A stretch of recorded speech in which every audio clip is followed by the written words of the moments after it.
Welcome to Manawaker Studios Flash Fiction Podcast. I'm CB Drogi. A quick note before we begin. This month sees the release of 2 new books from Manawaker Studio and CB Drogi. The first, Peacemaker and Other Stories, is a collection of over 30 stories anchored by a previously unpublished novella.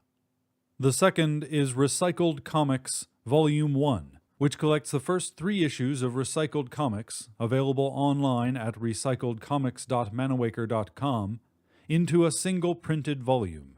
Both of these books are available at your Amazon. Now for this week's story, Smoke, by Peter J. Stavros. The fire took everything, Mama told us, as I'd never seen her. Shaken, when she was always the strongest in the family. Had to be, with Daddy gone. We were staying at this shelter downtown, left there by the Red Cross, huddled together in a corner wrapped in scratchy blue blankets, after being plucked off in the middle of the night, still in our PJs and bare feet, clutching at each other in the confusion, rescued from the raging inferno, a burst of bright oranges and yellows punctuating the bleak horizon. Mama's face was ashen, her eyes watery, with a frailty to her manner that frightened me, made my heart race, and my stomach twist in knots. I didn't understand what Mama meant by everything. I couldn't process the enormity of it. Everything back then to me, when I was but 6, was a stuffed animal collection, mostly bears and bunnies, and the 2-story dollhouse Daddy had built for me one Christmas. That one Christmas, right before he went away. And my bed, of course. I loved my bed. My delicate 4-poster bed with flowing pink silk canopy straight out of a fairy tale. That was everything to me. That was my world. Until it was snatched away, along with everything else, by a cigarette left burning in a full ashtray. We ended up moving to a tiny apartment above the steakhouse where Mama hosted and waited tables until insurance could come through with somewhere permanent for us to live. Somewhere we could properly call our home, which took a while, longer than expected, red tape or lapsed payments, something like that. Mama spared me most of the details since I was the youngest. All I really remembered was that smell when we returned to the scene a couple days later, to root around for anything worth saving, for any of our possessions that might have miraculously survived, tiptoeing through the ruins of what we used to call our home. That smell, that distinct, disheartening smell, burnt. Just burnt. Burnt everything, our entire existence burnt and gone.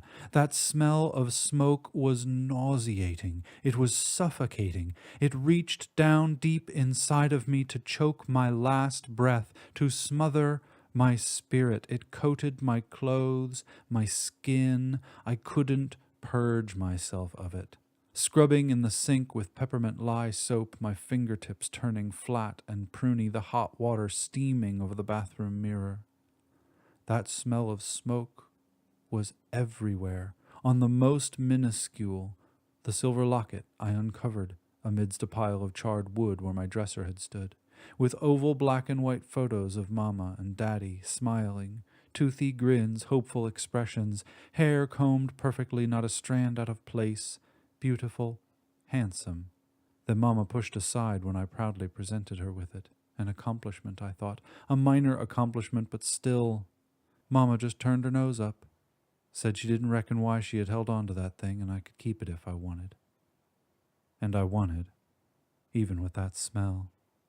There were moments, as I lay curled up on a fold-out cot in that tiny apartment above the steakhouse, with Mama still downstairs pulling an extra late shift, when the cigarette smoke from the lounge where the people gathered to drink and chatter until their tables were ready was able to waft its way up through the vents, slither in from the floorboards, and snake its way under the covers.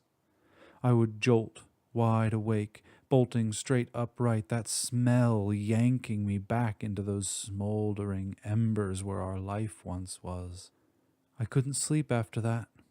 No matter how hard I tried, no matter how I squinted my eyes shut and thought good thoughts and imagined happy places, not until Mama came in when her shift was done and held me in her arms, whispering that everything was going to be all right.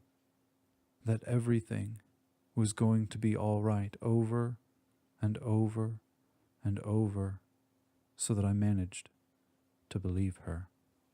It was that same smell of smoke, that stale smell of smoke that jolted me one other time, many, many years later, married with children of my own, when Charlie announced, unceremoniously and apropos of nothing, that he was leaving me.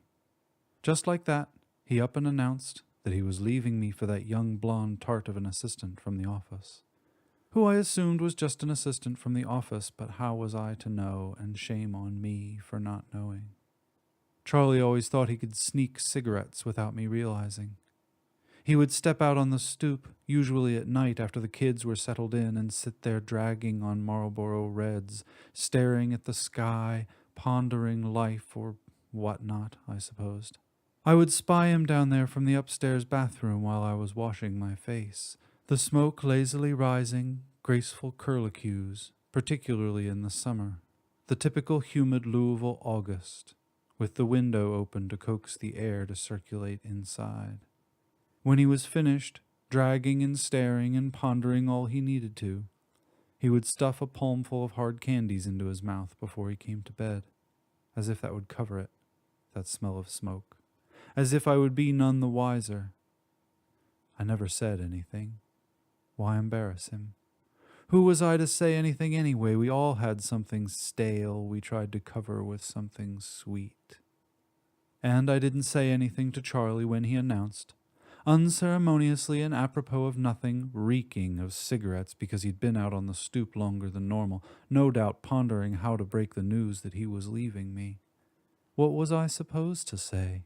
I sure as shit wasn't going to beg that son of a bitch to stay. I silently gathered his belongings. Not all of them, mind you, because Charlie was well-traveled and had quite a bit. Whatever I could carry in a heap against my chest, and marched around the corner to the dumpster behind the old Sears, and I tossed them in and burned them. Lit them up with Daddy's Zippo lighter that had a picture of the pin-up girl in the skimpy polka-dot bikini, a burst of bright oranges and yellows, punctuating the bleak horizon. Charlie was incensed. Absolutely furious, called me all sorts of names, cursed me into next week. But that was it, and nothing more. He got the message. He understood. He was no longer home. And he left, sending his red-faced, boozy cousin for the rest of his belongings. And good riddance. I knew I could go it alone if I had to, always had, because I'd seen how Mama had done it. And I did. Smoke again directing me toward a different course, both my nemesis and my old companion, even if I never could stand that smell. This has been Smoke, written by Peter J. Stavros, and first appearing in The Dead Mule School of Southern Literature. Flash Fiction Podcast is supported by Manawaker Studios patrons on Patreon, the voluntary pay-what-you-want subscription service. Patrons get perks like access to patron-only stories and behind-the-scenes info. Higher tiers grant a subscription to Manawaker Books, or even an honorary title within the studio. You can become a patron for only $1 a month, and every patron is greatly appreciated. For more information, visit patreon.com/Manawaker. For more information about Manawaker Studios' other projects, including books and games, visit manawaker.com, which is also where you should go to learn more about the authors featured on this podcast, or to get details about submitting a story. The Flash Fiction Podcast theme song is by Kevin MacLeod.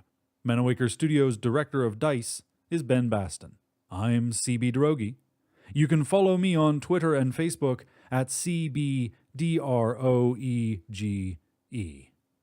Thanks for listening.